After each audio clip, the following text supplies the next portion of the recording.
everyone, welcome again on your YouTube channel Taming Physics। Students, आज हम लोग नया चैप्टर स्टार्ट करेंगे, laws of motion. Laws of motion जब हम स्टार्ट कर रहे बेटा, तो उसके पहले कुछ एक चीजें हम डिस्कस कर दें। एक, वेक्टर आपका अच्छे से तैयार होना चाहिए, क्योंकि वेक्टर का यहाँ एप्लीकेशन आएगा। दूसरी चीज, काइनेमेटिक्स से रिलेटेड फार्मूले वो आपका तैयार होना चाहिए, क्योंकि उनका भी यहाँ पे एप्लीकेशन आएगा। लॉज ऑफ मोशन एक बहुत ही इंपॉर्टेंट चैप्टर है। क्लास 9th में आपने इस चैप्टर को पढ़ा होगा। यहाँ पे इसको और ज्यादा डिटेल में हम लोग पढ़ेंगे। यहाँ पे Newton's first law, second law, third law, इन चीजों को पढ़ेंगे। लीनियर मोमेंटम हो गया, इम्पल्स हो गया, इम्पल्स मोमेंटम थ्योरम, इन टॉपिक्स को पढ़ेंगे। वेरिएबल मास प्रॉब्लम, यानी जो न्यूटन सेकेंड लॉ है बेटा, दो टाइप के प्रॉब्लम पे एप्लीकेबल है। एक जहां पे मास कांस्टेंट है, दूसरा जहां पे मास वेरिएबल है। इसी चैप्टर में हम फ्रिक्शन भी पढ़ेंगे, यानी फ्रिक्शनल फोर्स, जो कि दो टाइप का होता है, स्टैटिक फ्रिक्शन और काइनेटिक फ्रिक्शन। तो इस चैप्टर को बहुत ही आराम से हम लोग पढ़ेंगे, क्योंकि यहाँ पे कॉन्सेप्ट्स बहुत सारे हैं। तो इसको धीरे धीरे से हम लोग पढ़ेंगे और आराम से समझते हुए पढ़ेंगे। तो पहला टॉपिक, इनर्शिया। जैसे जैसे हम डिफिनीशन बताते चलेंगे बेटा, देखो यहाँ पे inertia, Newton's first law, Newton's third law, Newton second law अभी हम नहीं डिस्कस कर रहे हैं, क्योंकि Newton second law, Newton first law के बाद न्यूटन सेकेंड लॉ होना चाहिए, जैसा कि ऑर्डर दिखा, फर्स्ट सेकेंड थर्ड लॉ। लेकिन सेकेंड लॉ के लिए और भी बहुत सारी चीजें हमको जानकारी होनी चाहिए, इसलिए उसको हम बाद में करेंगे। ये छोटा सा टॉपिक है, तो इसलिए इसको हम यहाँ पे डिस्कस कर रहे हैं। तो जब हम, आप इनर्शिया का डिफिनेशन लिख लीजिए, न्यूटन्स फर्स्ट लॉ, फिर इसके एग्जाम्पल डिस्कस करेंगे, फिर न्यूटन्स थर्ड लॉ, इसके एग्जाम्पल डिस्कस करेंगे, फिर हम लोग आगे बढ़ेंगे। अब इनर्शिया है क्या? तो इनर्शिया, जैसा कि डिफिनेशन कर रहा है कि inertia is defined as property of a body by virtue of which it opposes any change in its state of rest और मोशन। मतलब क्या कहने का है बेटा, कि हम कोई भी बॉडी ले लें, कोई भी बॉडी हम ले लें, किसी भी शेप का हो, किसी भी साइज का हो, वो फैन है, वो ट्रेन है, बस है, ह्यूमन बीइंग है, कोई भी बॉडी हम कंसीडर करें, तो उस बॉडी का इनर्शिया है क्या? इनर्शिया एक ऐसा प्रॉपर्टी है जिसके वजह से, बाय वर्च्यू ऑफ विच, यानी जिसके वजह से ये बॉडी अगर रेस्ट में है तो रेस्ट में ही बना रहेगा, और अगर मोशन में है तो कांस्टेंट वेलोसिटी से, उसी मोशन से, उसी वेलोसिटी से मूव करता रहेगा। इसी को हम क्या कहते हैं? इनर्शिया।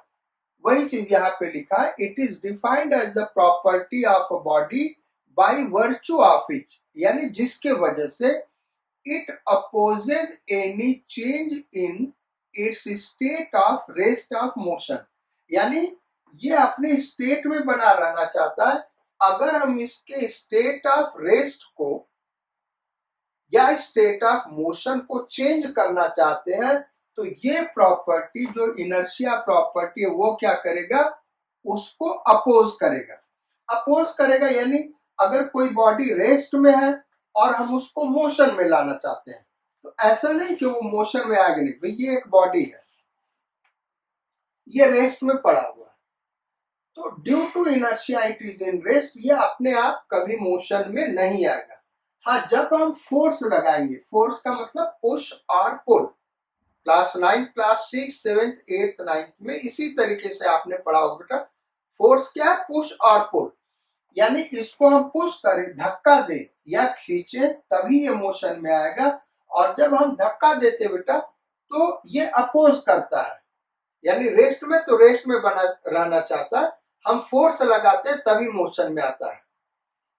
तो इनर्शिया, ये जो इनर्शिया है ये 3 टाइप का होता है। एक इनर्शिया ऑफ रेस्ट, पहला क्या भाई, इनर्शिया ऑफ रेस्ट।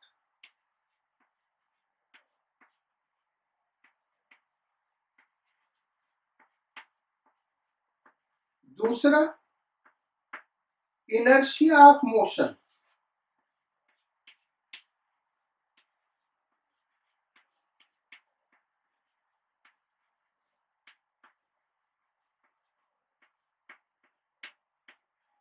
और तीसरा inertia of direction.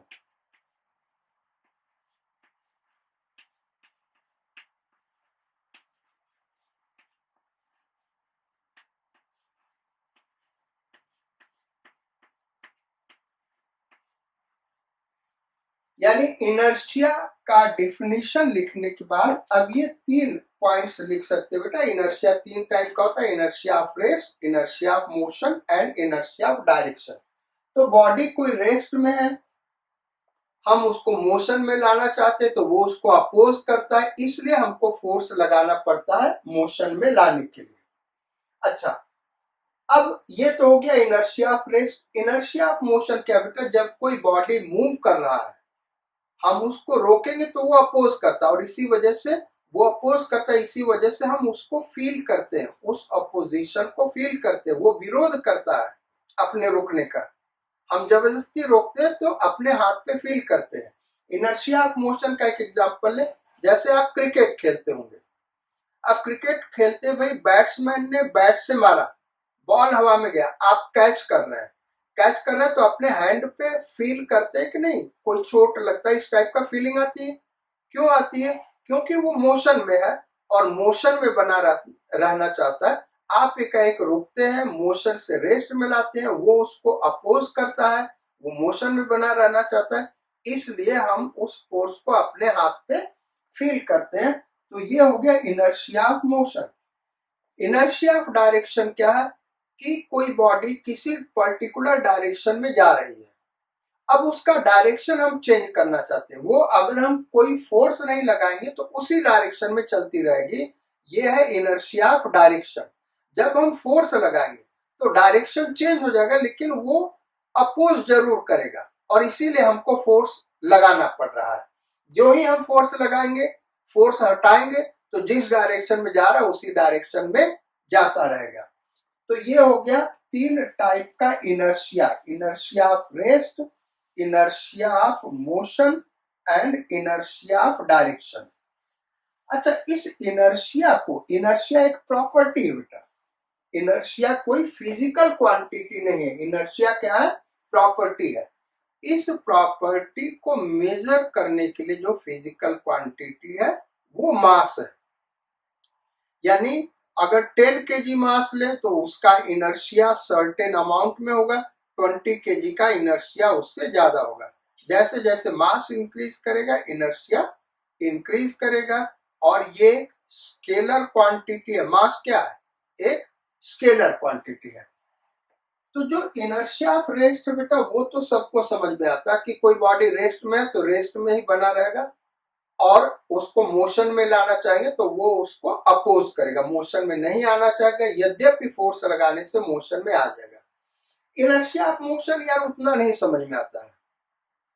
Inertia of motion क्या कि अगर कोई बॉडी मोशन में है तो उसी स्पीड से, उसी वेलोसिटी से, उसी डायरेक्शन में चलता रहेगा।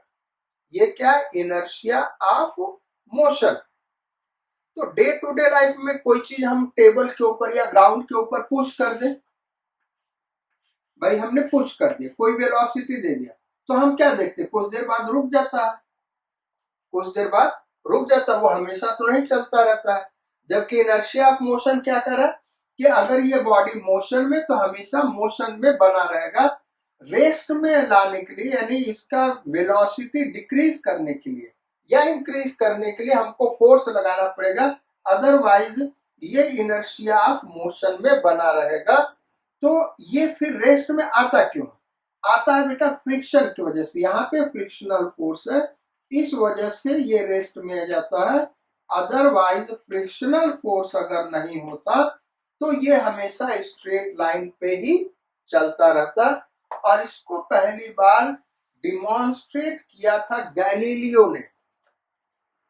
गैलीलियो के पहले किसी के दिमाग में ये नहीं आता था कि अगर बॉडी मोशन में है तो मोशन में बना रहेगा, क्योंकि वो डे टू डे लाइफ में देखते थे कि बॉडी को मोशन में लाते अपने आप रेस्ट में आ जाता है। गैलीलियो ने क्या कहा, भाई वो फ्रिक्शनल फोर्स की वजह से रेस्ट में आ रहा है, एयर फ्रिक्शन की वजह से रेस्ट में आ रहा है। अदरवाइज जब बॉल को हम हवा में फेंकते हैं तो वो क्या होता है, मोशन में बना रहता है, क्योंकि एयर का फ्रिक्शन बहुत कम लग रहा है, तो वो ज्यादा देर मोशन में बना रहता है, यानी अपने वेलोसिटी को मेंटेन किए रहता है। यद्यपि फ्रिक्शन की वजह से कुछ वेलोसिटी, उसका वेलोसिटी का मैग्नीट्यूड घटता है, ग्रेविटेशनल फोर्स भी वहां लग रहा है, तो ग्रेविटेशनल फोर्स लग रहा है तो वर्टिकल डायरेक्शन में उसका वेलोसिटी का मैग्नीट्यूड बढ़ जाता है। एयर फ्रिक्शन की वजह से उसका वेलोसिटी का मैग्नीट्यूड डिक्रीज करता है। तो ये एक्सटर्नल फोर्सेस अगर हम हटा दें तो गैलीलियो ने एक सिंपल एक्सपेरिमेंट किया। उन्होंने क्या किया बेटा, एक इंक्लाइंड प्लेन से ये इनर्शिया ऑफ मोशन प्रूव करने के लिए, क्योंकि इनर्शिया ऑफ रेस्ट सबको समझ में आता है, एक इंक्लाइंड प्लेन से उन्होंने क्या किया, एक बॉल को यहां से छोड़ा, तो ये भाई रोल करते हुए कुछ डिस्टेंस तक जाके रुक गया।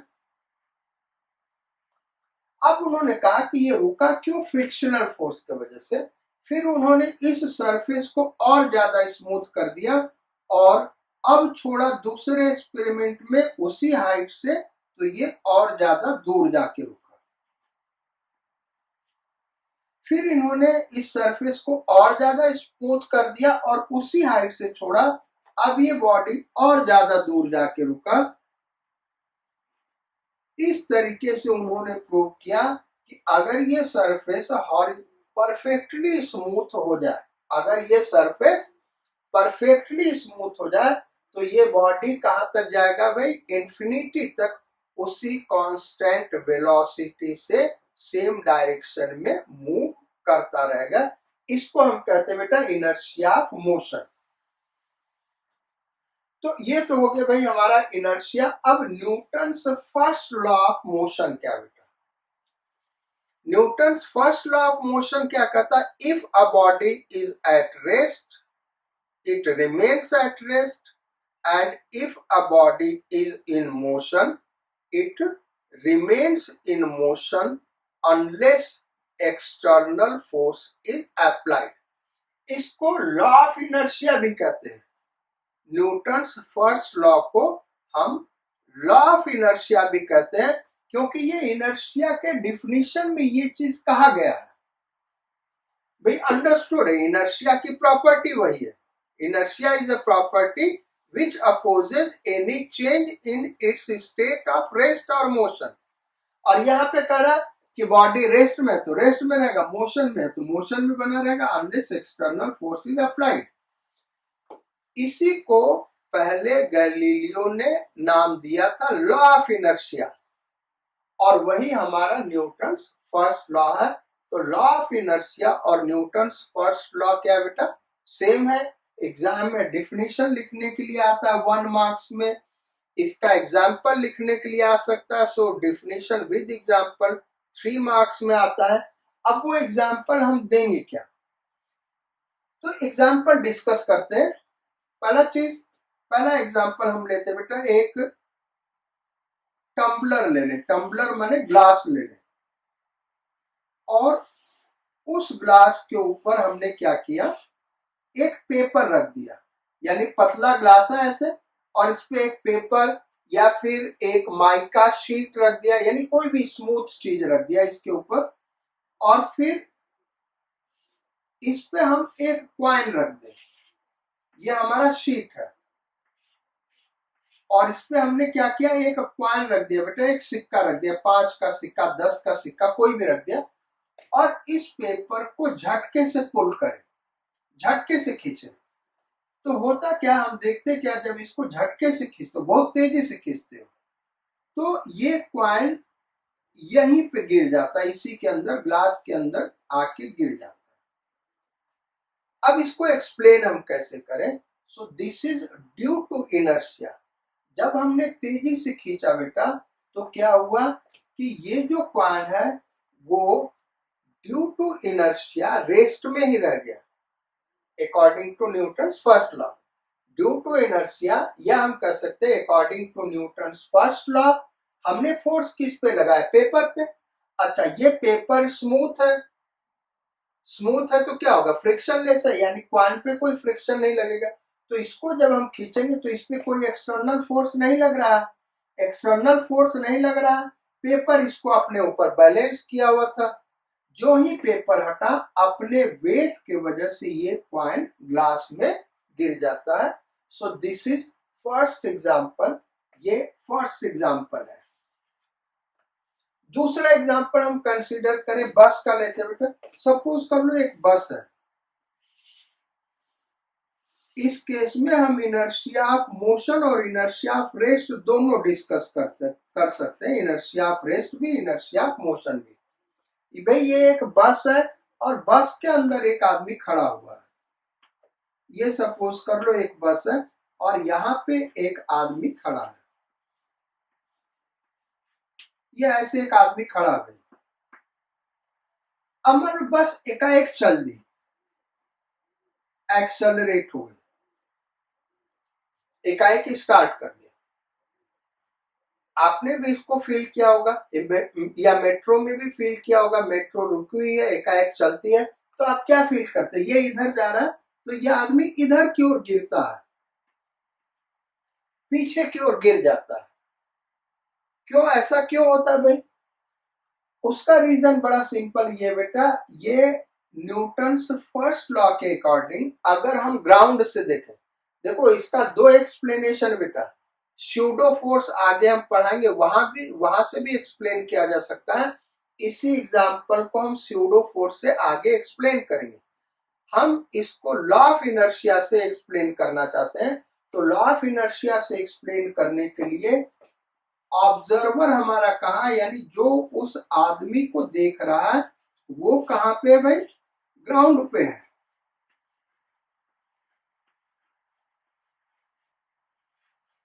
अगर ऑब्जर्वर इस बस के अंदर बैठा है तो वो दूसरे तरीके से एक्सप्लेन करेगा, वो एक्सप्लेनेशन लॉ ऑफ इनर्शिया का नहीं होगा, वो स्यूडो फोर्स का होगा।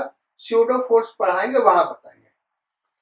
लेकिन अगर ग्राउंड पे आदमी बैठा है तो वो क्या कहेगा कि जब बस एकाएक चल पड़ी तो आदमी का जो फीट है ग्राउंड के साथ कांटेक्ट में, बस के फ्लोर के साथ कांटेक्ट में है, उस पर फ्रिक्शनल फोर्स लगा और ये पैर आगे बढ़ गया, बस के साथ कांटेक्ट में है।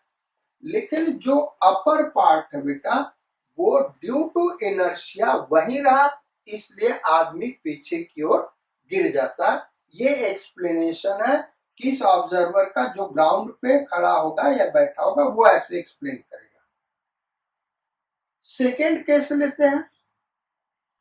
एक बस है, कांस्टेंट वेलोसिटी से चल रही है,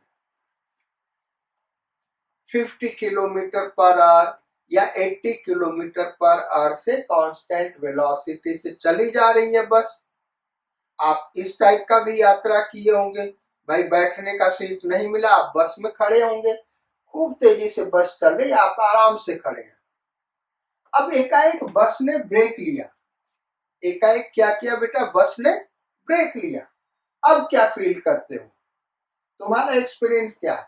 आगे की ओर गिरते हो, आगे की ओर गिर पड़ते हो। इसका रीजन क्या है? इसका एक्सप्लेनेशन क्या है? एक्सप्लेनेशन अगेन हम न्यूटन फर्स्ट लॉ से इसको एक्सप्लेन करेंगे। इसको स्यूडो फोर्स से भी एक्सप्लेन किया जा सकता है। अब स्यूडो फोर्स क्या है वो जहां पढ़ाएंगे, इसको फिर से एक्सप्लेन करेंगे बेटा, तो वहां वो चीजें आएंगी। न्यूटन फर्स्ट लॉ से कैसे एक्सप्लेन करेंगे, यानी जो ऑब्जर्वर ग्राउंड पे बैठा है वो कैसे एक्सप्लेन करेगा। इसके अंदर बैठ के न्यूटन फर्स्ट लॉ से नहीं एक्सप्लेन कर रहे बेटा, हम कहाँ पे बैठ रहे हैं? ग्राउंड पे बैठ रहे हैं, सड़क पे बैठ रहे हैं। तो यहाँ पे जो ऑब्जर्वर है वो क्या देखेगा कि भाई जब बस ने ब्रेक लिया तो बस का एकाएक वेलोसिटी घटा, बस का एकाएक वेलोसिटी क्या होगा, घटेगा भाई। और ये जो अपर पार्ट है आदमी का, वो due to inertia of motion उसी वेलोसिटी से चलता रहेगा। लेकिन बस जब रुकी तो बस के फ्लोर के साथ आदमी का जो फीट था कांटेक्ट में, वो भी रेस्ट में आ गया। तो due to inertia of motion upper part motion में है और ये रेस्ट में आ गया, इसलिए ये आगे की तरफ गिर जाता है। सो दिस इज सेकेंड एग्जाम्पल। ये जो हम बता रहे बेटा, न्यूटन फर्स्ट लॉ लिखने के बाद इसको लैंग्वेज में अपने वर्ड्स में इसको लिख लेना, क्योंकि ये सब आता है चीजें, इसलिए हम एक्सप्लेन कर रहे हैं। थर्ड एग्जांपल लेते हैं। सपोज करो एक ब्लैंकेट है और ब्लैंकेट में भाई डस्ट पार्टिकल्स होते हैं, ब्लैंकेट में बहुत ज्यादा दिन तक यूज करेंगे तो उसमें क्या होता है, डस्ट पार्टिकल आ जाता है। अब उसको किसी स्टिक से स्ट्राइक करते हैं, ब्लैंकेट को स्टिक से स्ट्राइक करते हैं तो डस्ट पार्टिकल वहां से उड़ के बाहर आ जाता है। इसका एक्सप्लेनेशन क्या है, जैसे यही है, ये हमने लिया हुआ, इसमें बहुत सारा डस्ट इसका आ गया होगा ना बेटा चौक का।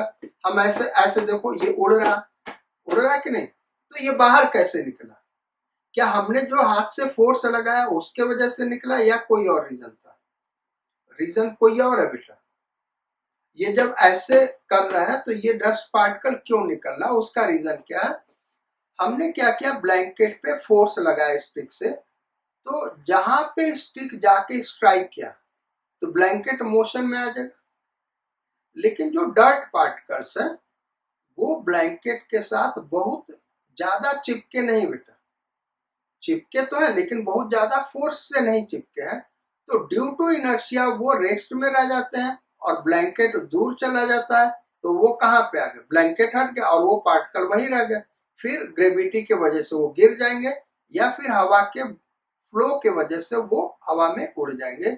So again law of inertia यहाँ काम कर रहा है, यानी जो डस्ट पार्टिकल हटे बेटा वो किसके वजह से, लॉ ऑफ इनर्शिया की वजह से। तो इन तीनों चीजों को, ये जो तीन एग्जाम्पल हमने लिया बेटा, इसको आपको नोट करना है। जो लोग इसको नोट कर सकते हैं अपने लैंग्वेज में वो नोट कर लो, अदरवाइज यहाँ पे हम बोर्ड पे लिख रहे बेटा, अपने लैंग्वेज में नोट कर सकते हो। तो अभी वीडियो आगे बढ़ा दो जहां तक हम ये लिख रहे हैं, आगे का देखो।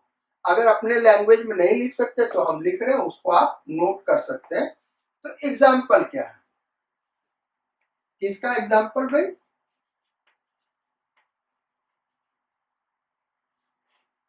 न्यूटन फर्स्ट लॉ का एग्जाम्पल। डिफिनेशन आपने लिख लिया, अब एग्जाम्पल लिखते हैं। सो फर्स्ट एग्जाम्पल जो क्वाइन का हमने दिया था,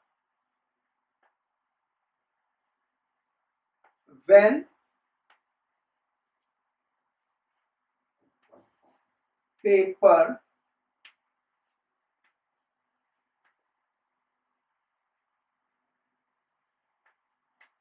is pulled suddenly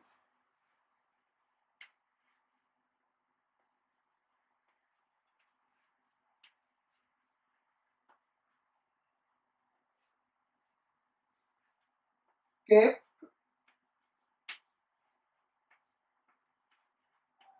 on the top of a tumbler,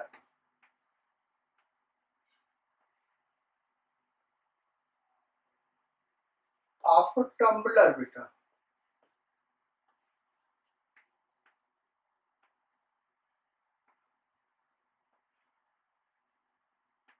tumbler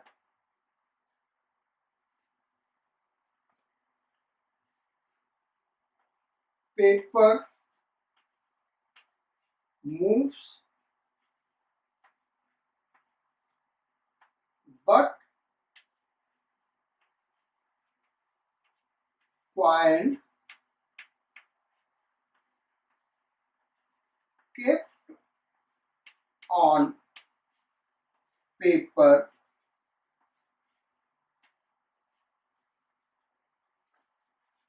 remains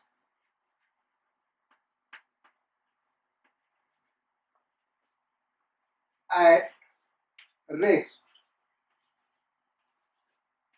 bracket में क्या लिखोगे? न्यूटन्स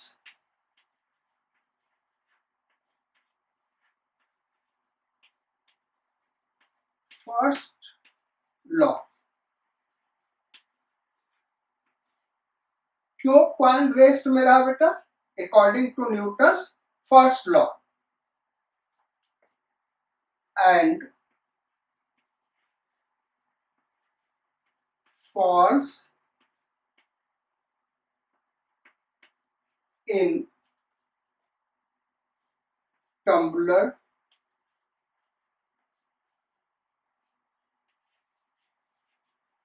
when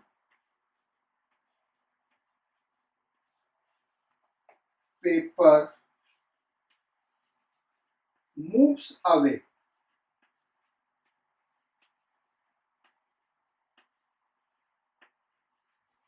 ये हो गया बेटा एक्सप्लेनेशन।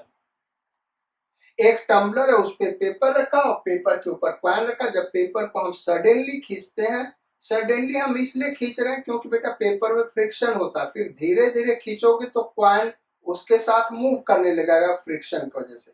लेकिन जब सडनली खींचोगे तो फ्रिक्शनल फोर्स लगेगा लेकिन बहुत कम देर के लिए लगेगा, उसके वजह से स्मॉल डिस्प्लेसमेंट होगा कॉइन का और वो उसी टम्बलर के अंदर गिर जाएगा, यानी हमको दिखेगा नहीं कि वो कुछ चला, इसलिए हम सडनली खींच रहे हैं। तो सडनली खींचने से पेपर पे फोर्स लगा, पेपर मूव कर गया, कॉइन पे कोई फोर्स नहीं लगा क्योंकि फ्रिक्शनल फोर्स बहुत ही स्मॉल है, नेग्लिजिबल है, तो इसलिए वो वहीं रुका रहा। और जब पेपर हट गया तो कॉइन टम्बलर के अंदर गिर गया। सो दिस इज द लैंग्वेज। ये ऐसे आपको लिखना है। ऐसे ही सेकेंड एग्जाम्पल ले भाई।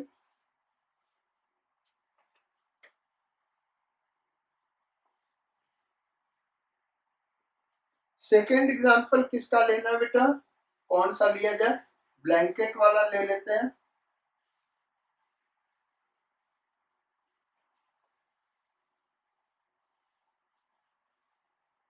सो example two.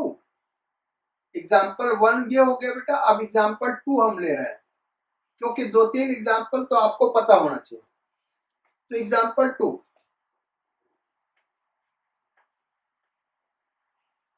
when a blanket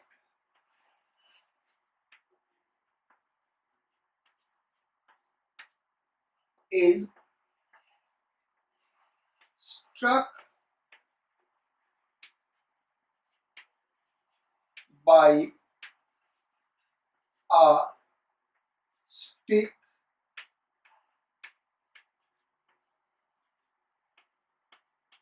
it moves away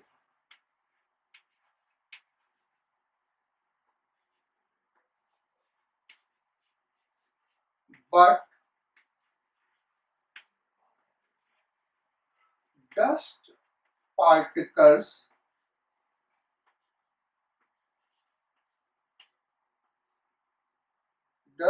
particles remain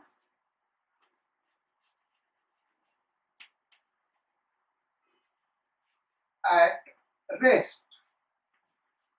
bracket में क्या लिखोगे? Newton's first law. भाई डस्ट पार्टिकल पे हमने फोर्स नहीं लगाया तो वो क्या रहेगा? कुछ तो डस्ट पार्टिकल पे लगा होगा जो स्टिक से स्ट्राइक हुआ होगा, लेकिन बाकी आसपास पे तो फोर्स नहीं लगा होगा, तो वो क्या रहा होगा? रेस्ट में रहा होगा। Remain but the dust particles remain at rest, किसके वजह से? According to Newton's third law, Newton's first law. So first law, thus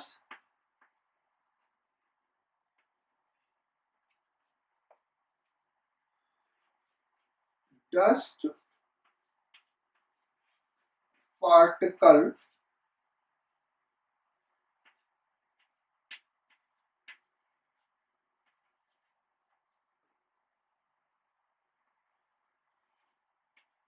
gets away and fall down due to gravity. Gravity की वजह से फर्दर वो फॉल कर जाता है बेटा। तो ये इस केस में ये होता है। अगेन न्यूटन्स फर्स्ट लॉ लग रहा है, डस्ट पार्टिकल्स रेस्ट में रहेगा और हमारा ब्लैंकेट जो है कंबल हट जाएगा। तो वो जब हट गया डस्ट पार्टिकल यहीं रह गया तो हवा में रह गया, हवा में रह गया तो वो नीचे गिर जाएगा या हवा के साथ उड़ जाएगा। ये हो गया हमारा सेकेंड एग्जाम्पल।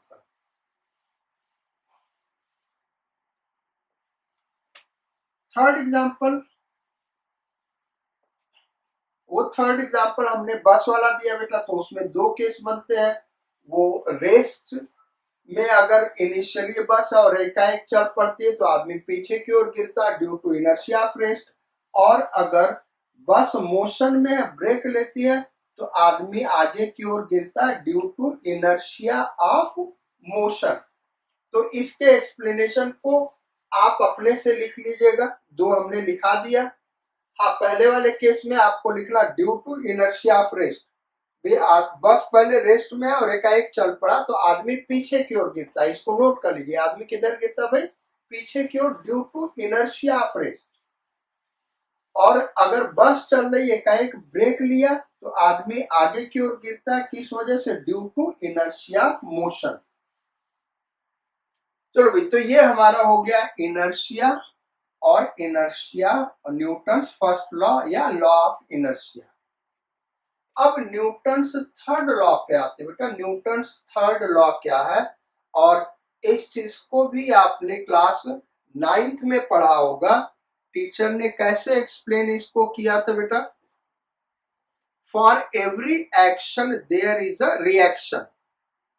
और एग्जाम्पल दिया होगा टीचर ने, अगर हम दीवार को धक्का देते हैं तो दीवार हमको धक्का देता है, ये हम अपने हाथ पे फील करते हैं। या फिर हंसी मजाक में टीचर ये भी एग्जाम्पल देता कि अगर मैं तुमको एक थप्पड़ मारूंगा तो तुम्हारे गाल पे चोट लगेगा और तुम्हारे गाल की वजह से हमारे हाथ पे चोट लगेगा, यानी चोट दोनों को लगेगा। तो अब चोट गाल पे ज्यादा फील होता है क्योंकि वो ज्यादा सेंसिटिव है, हाथ उतना सेंसिटिव नहीं है, थोड़ा ये स्ट्रांग होता है तो इस पे वो फीलिंग नहीं आती है। लेकिन according to Newton's third law दोनों पे इक्वल फोर्स लगता है मैग्नीट्यूड में और अपोजिट इन डायरेक्शन। यानी न्यूटन्स थर्ड लॉ को देखे बेटा तो न्यूटन्स थर्ड लॉ के 3 कंडीशन है जिसमें से टीचर 2 को ही डिस्कस करता है। For every action there is a reaction, first point, equal in magnitude opposite in direction, second point. Third point एक और मिसिंग रहता है क्लास 9th में या क्लास 11th में भी, जनरली टीचर नहीं बोलते इसको, दे एक्ट ऑन 2 डिफरेंट बॉडीज। ये बड़ा इंपॉर्टेंट है भाई। सपोज कर लो ये कोई ब्लॉक है बेटा और इस ब्लॉक पे 10 न्यूटन फोर्स इधर लगा दिया भाई, एक रस्सी से 10 न्यूटन फोर्स से इधर खींच रहे और 10 न्यूटन का फोर्स इधर लगा दिया, तो ये एक्शन रिएक्शन फोर्स नहीं बेटा, इक्वल इन मैग्नीट्यूड है, अपोजिट इन डायरेक्शन है, लेकिन ये एक्शन रिएक्शन फोर्स नहीं है क्योंकि ये सेम बॉडी पे एक्ट कर रहे हैं। तो तीसरा कंडीशन बड़ा इंपॉर्टेंट है, ये एंड देखो यहां से, for every action there is a reaction equal in magnitude opposite in direction. आगे लिखा बेटा, action and reaction force acts on 2 different bodies. Action reaction force 2 different body पे एक्ट करता है, यानी कोई भी 2 फोर्स इक्वल इन मैग्नीट्यूड हो अपोजिट इन डायरेक्शन तो उसको एक्शन फोर्स और रिएक्शन फोर्स नहीं कर सकते, वो 2 डिफरेंट बॉडी पे एक्ट करना चाहिए। तो यहाँ पे एक्शन रिएक्शन फोर्स नहीं बेटा। तो एक्शन रिएक्शन फोर्स है क्या, सपोज कर लो एक ब्लॉक है और रस्सी से कोई लड़का इसको अपने तरफ खींच रहा है। ये एक कोई लड़का है और रस्सी से पकड़ के इस बॉडी को खींच रहा है पीछे को, इधर घसीट के ले जा रहा है। तो अब ये लड़का किसके ऊपर फोर्स लगा रहा है? ब्लॉक के ऊपर। तो ऐसे हम दिखाएंगे बेटा, ये इस डायरेक्शन में फोर्स लगा रहा है। ये जो फोर्स हमने दिखाया इसको हम F1 नाम दे रहे हैं। और ये कौन लगा रहा है? ये स्टूडेंट लगा रहा है। किसके ऊपर? ब्लॉक के ऊपर। किधर? इस डायरेक्शन में। तो according to Newton's third law ये ब्लॉक इस लड़के के ऊपर इधर फोर्स लगाएगा, वही फोर्स F1। ये एक्शन रिएक्शन फोर्स। अब देखो दोनों का मैग्नीट्यूड सेम, डायरेक्शन अपोजिट, लेकिन ये फोर्स ब्लॉक पे लग रहा है। कौन लगा रहा है? भाई लड़का। और ये फोर्स लड़के पे लग रहा है। कौन लगा रहा है? ब्लॉक लगा रहा है। दूसरा एग्जांपल ले ले। सपोज कर लो कोई बोट है बेटा, ऐसे पानी में बोट खड़ा है और यहाँ पे एक लड़का है। अब ये लड़का अगर जंप करता है इस बोट से जंप कर रहा है, कूद रहा है बाहर की तरफ, तो ये स्टूडेंट इधर जाएगा और ये नाव किधर जाएगा? इधर जाएगा। ऐसा होता क्यों है? तो बेसिकली हो क्या रहा बेटा, ये लड़का बोट को पुश करता है इस तरीके से, इधर बोट को इधर पुश करता है और बोट लड़के को इधर पुश करता है। तो according to Newton's third law जब लड़का बोट को इधर पुश करता तो बोट इस डायरेक्शन में मूव करेगा बेटा। वो अंदर तो जाएगा नहीं, वो डूब तो जाएगा नहीं नाव, तो नाव इधर जाएगा। अच्छा, यही boat according to Newton's third law उतना ही फोर्स लड़के पे अपोजिट डायरेक्शन में लगाता है, तो लड़का कुछ ऊपर उठते हुए इधर चला जाता है। तो ये है एक्शन रिएक्शन फोर्स। इसमें किसी एक को हम एक्शन मान सकते हैं तो दूसरा क्या होगा? रिएक्शन फोर्स हो गया। यानी लड़के ने बोट पे जो फोर्स लगाया वो क्या? Action force. और बोट ने जो लड़के पे लगाया वो क्या है? Reaction force. So this is action reaction pair. Example में डिफिनेशन, ये एग्जाम में जब आता बेटा न्यूटन्स थर्ड लॉ, तो कभी कभी पूछ देते हैं explain Newton's third law with proper example. वहां पे भी आपको एग्जाम्पल देना पड़ेगा। डिफिनेशन तो ये हो गया, लेकिन इसका हमको एग्जाम्पल देना पड़ेगा। तो एग्जाम्पल के लिए आप जो हमने बताया अभी बोट बॉय वाला प्रॉब्लम, इसको डिस्कस कर सकते हैं। या फिर फायरिंग ऑफ गन, एक गन है और इसको जब हम फायर करते बेटा तो बुलेट फॉरवर्ड डायरेक्शन में जाता है। ये फॉरवर्ड डायरेक्शन में बुलेट मूव कर रहा है। क्यों? गन बुलेट पे फोर्स इधर लगा रहा है, F।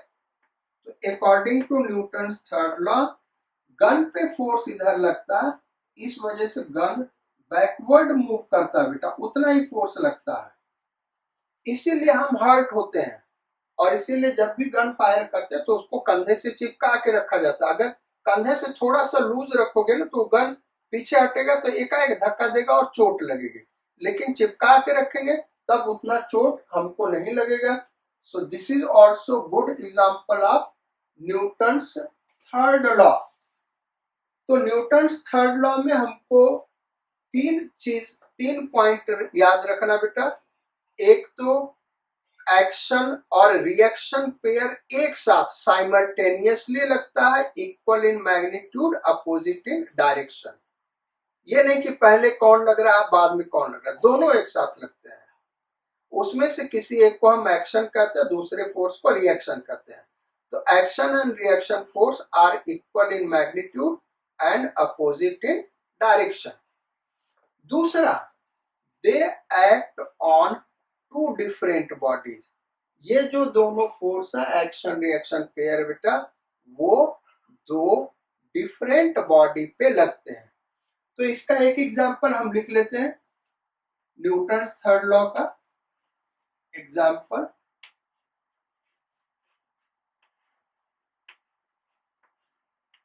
So write down,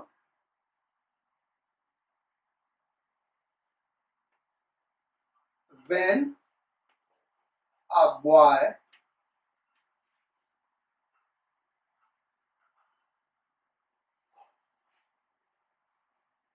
jumps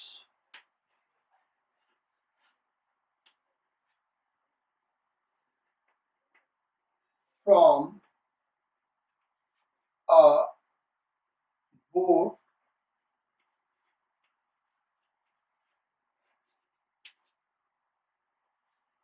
he applies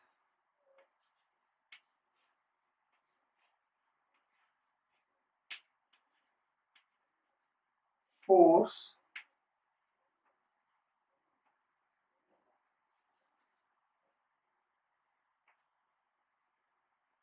on boat in backward direction.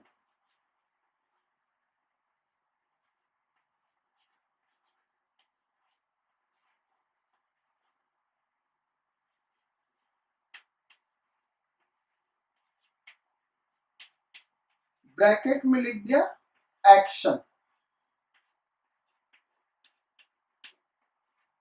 y applies force on boat in backward direction, bracket में क्या लिख दिया बेटा action. So boat moves backward, moves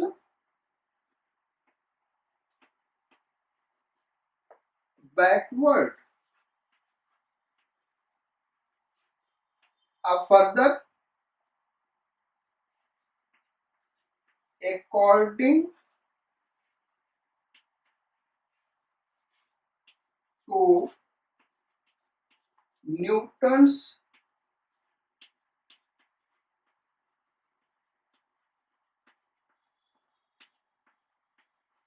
third law,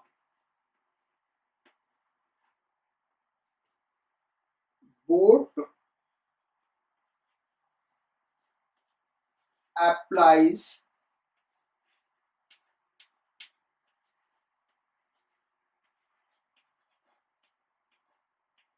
equal force on y in forward direction।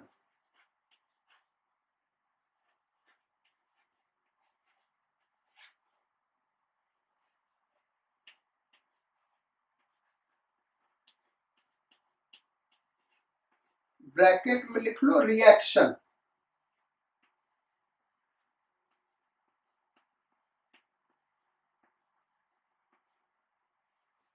यहां तक ये कुछ लिख लिया होगा बेटा, तो इसको हटा देते हैं, इरेज कर देते हैं। सो अकॉर्डिंग टू, जब बच्चा क्या है बोट पे बैकवर्ड डायरेक्शन में फोर्स लगाया बेटा, तो बोट बैकवर्ड गया, उस वो एक्शन है। अब according to Newton's third law, boat क्या करेगा, बॉय पे फॉरवर्ड डायरेक्शन में फोर्स लगाएगा, यही क्या हो गया reaction. So boy moves in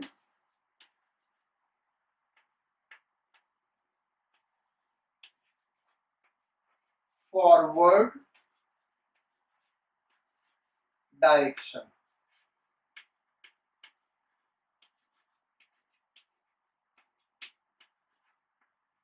ये हो गया बेटा एग्जाम्पल इसका।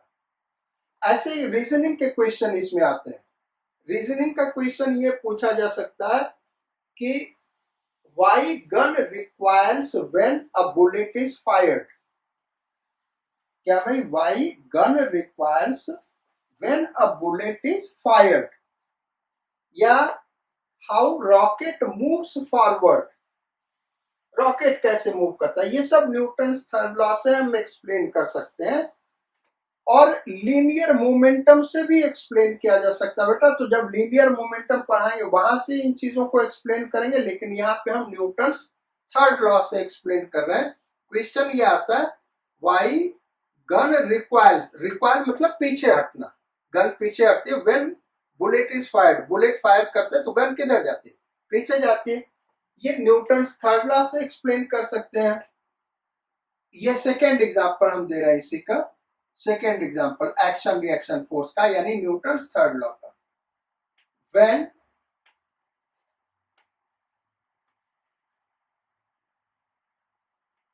Bullet is fired, comma, gun applies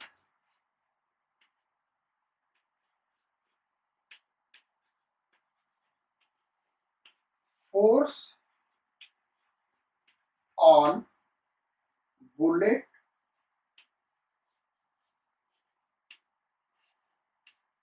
in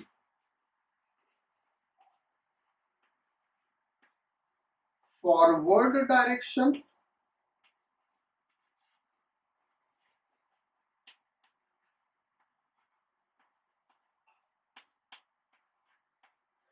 bracket में लिख लो एक्शन। ये फॉरवर्ड डायरेक्शन में फोर्स जो लगा वो क्या, एक्शन। अब आगे लिखो,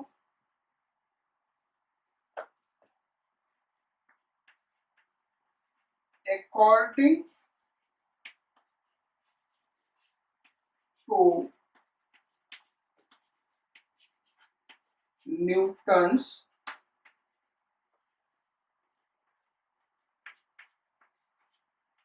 third law,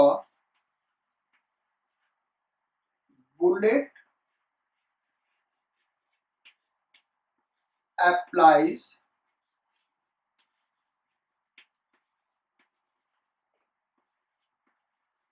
equal force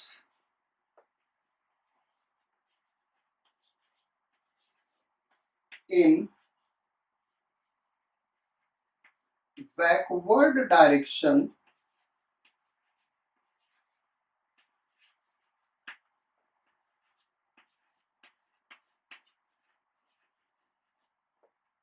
on gun। ये ब्रैकेट में लिख लो बेटा रिएक्शन, ये क्या हो गया, रिएक्शन। सो गन रिक्वायर्स,